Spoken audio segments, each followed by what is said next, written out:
physical fitness আমি pass কৰিলো এতিয়া লিখিত পৰীক্ষা কেতিয়া হ'ব ফেব্ৰুৱাৰী মাহৰ ভিতৰত এই লিখিত পৰীক্ষা সমাপন কৰাৰ বাবে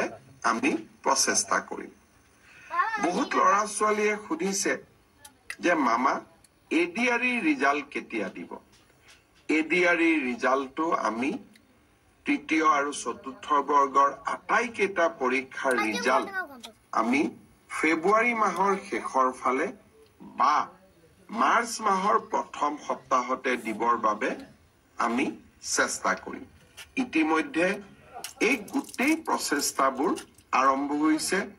আৰু আমাৰ প্ৰচেষ্টা হ'ব যে নিৰ্ধাৰিত সময়ত এইবাৰ আমি প্ৰতিশ্ৰুতি দিয়া অনুসৰি 30,000 নিযুক্তি